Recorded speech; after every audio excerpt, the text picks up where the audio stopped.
Hey, what's going on, YouTube? Alright, so anyways, I'm sorry that I haven't been around for any of my followers the last couple days.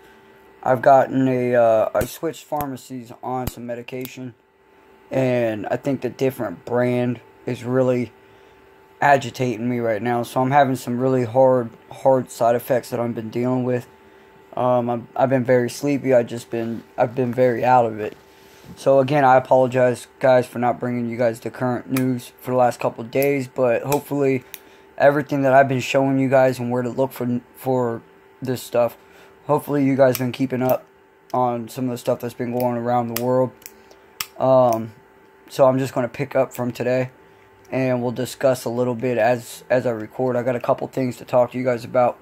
I promise I won't take too much of your guys' time, as in I'm really tired. I'm beat. I'm trying to bounce back from this.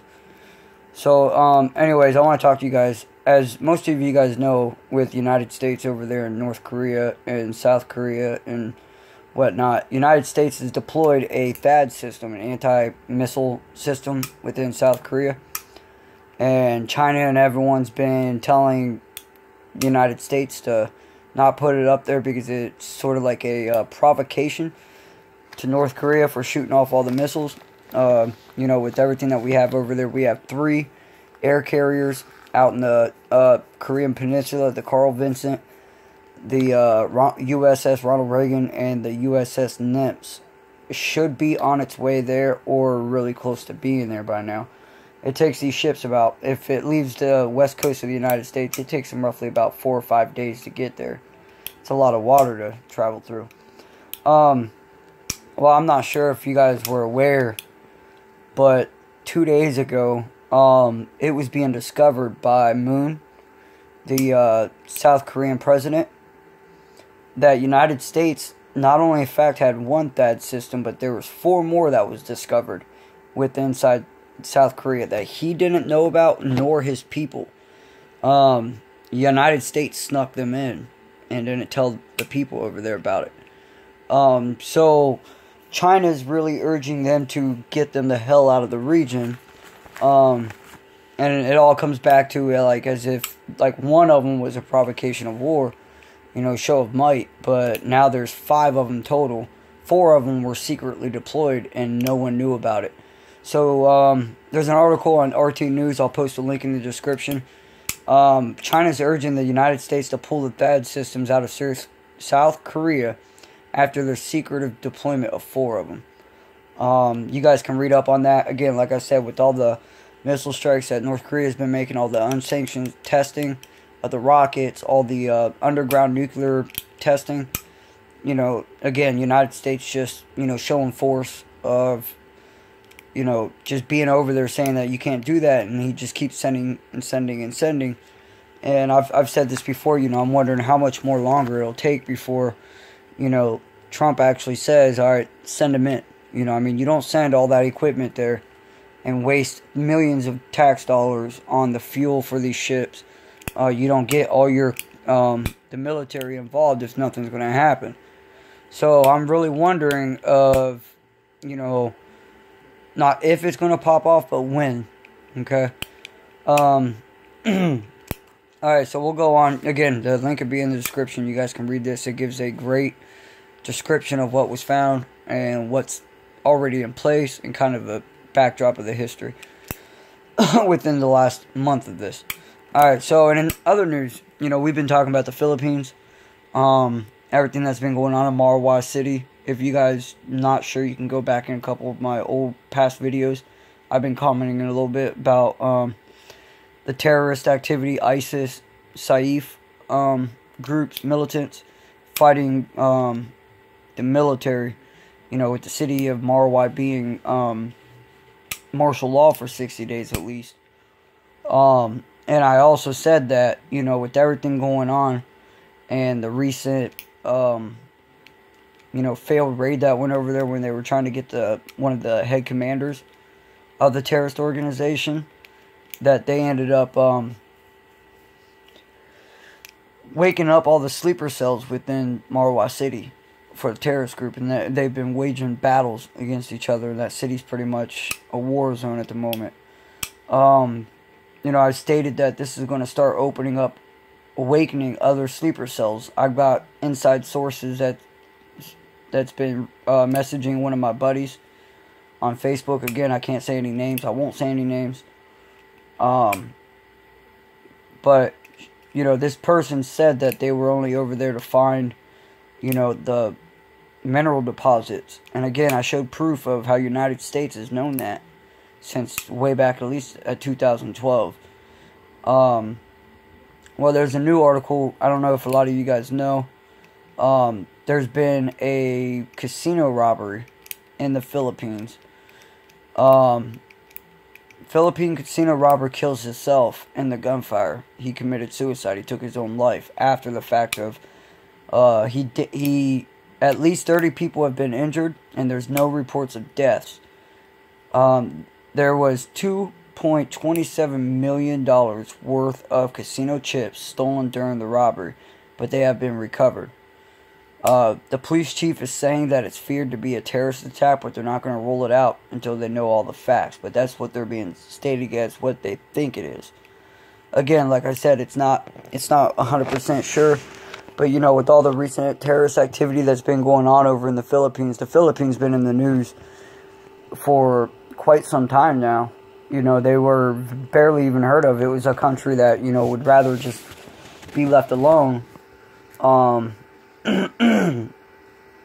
And now they're, being woken up by ISIS and terrorist organizations, and, everyone that's within Philippines, sleeper cells are starting to wake up and fight back against the military. So, that if you guys want to pay attention to Philippines, I know a lot of you guys have friends in Philippines. Philippines is a very big country for tourism. I know a bunch of people on social media that's actually in relationships with Philippines. So, I'm just giving you guys a heads up. I will post a link in the description as well. Alright, I'm going to post also in the link description. Again, with me not feeling too well, I'm not going to go, I'm not going to go piece by piece and elaborate everything for you guys, and I'm sorry. I hope you guys really understand about the way I've been feeling the last couple days. But I will post a video to, you guys heard me talk about Stephen Banoun with Israeli News Live. He goes into a great detail a day ago talking about Russia's moving their special ops forces closer to American forces right there on the Jordanian-Syria border. In that town Al Tanif, where United States is training Kurdish forces and British forces and now Norwegian forces. So you have Syria and Russia. We've all been sitting there saying that we don't know what Russia is going to do in this fashion. If we did, however, do a preemptive strike on the government of Syria, what would Russia do? And as of right now, it's still up in the air. But Stephen Banoun brings out a good article. He posts all the links in the descriptions that show that Russia has in fact sent their special forces towards the United States forces. So we don't know what's going to happen probably within the next couple of days. Hopefully everything will be okay, and it's just a show of force to remind the United States that Russia is there in fact. And I can't find the article now. Again, I will update this video, or I'll make a new video with the article, but I was reading where Russia has now in fact started thinking about supplying Turkey with the S-400 systems, the anti-missile defense system that they have all over Syria. It's one of their most advanced missile systems out there right now for Russia. And this all comes in the wake of, if you guys watch a couple of my other videos again from last week, I was talking about all the banter that the United States is having with Turkey. When Turkey came over here to Washington, they started to, met up with the protesters, and the protesters and security from Erdogan got a little heated and violent, and it turned into a small riot. And then now that there's a lot of banter going back and forth between United States politicians and Turkey's politicians, both of them want an apology, but none of them want to sit there and say that they were in the wrong. And then Turkey is telling the United States that they better stop assisting the Kurdish forces inside Syria, because in Turkey, Kurds are considered a terrorist organization, which the United States has admitted. You may be right, but this isn't Turkey. So I will look for that article soon, and if you guys want, please leave a comment and I will make a video about it. Again, like I said, I've been so out of it with my medication. I'm tired. I'm really having a hard time concentrating right now. So I'll post all the links in the videos that I discussed with you guys in this video, and you guys can check them out yourself. If you guys have any questions or any comments, please ask me. Don't feel afraid. We'll comment back and forth and pique my interest, and I'll make another video for another subject. Again, guys, I'm sorry I haven't been there. I'm very out of it right now, so I hope a lot of you guys will understand. Alright, guys, well, this is it for the broadcast. I gotta go over to Periscope and update that. Again, I've been out of it for 2 days. I haven't even been on Facebook, YouTube, Twitter, or Periscope. So I have a lot of people that's messaging me on Twitter, asking where I've been. I'm really starting to get a following from everybody, and I appreciate it, everything that you guys have been saying and doing for me. Whether or not it's sending me news articles, just shouting out, telling me thank you, I'm doing a good job. That really makes me feel like I'm making a change somewhere.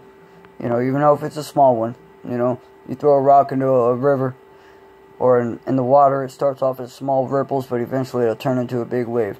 We'll turn into that wave eventually, guys. Just gotta give me time. Alright, guys. See you later.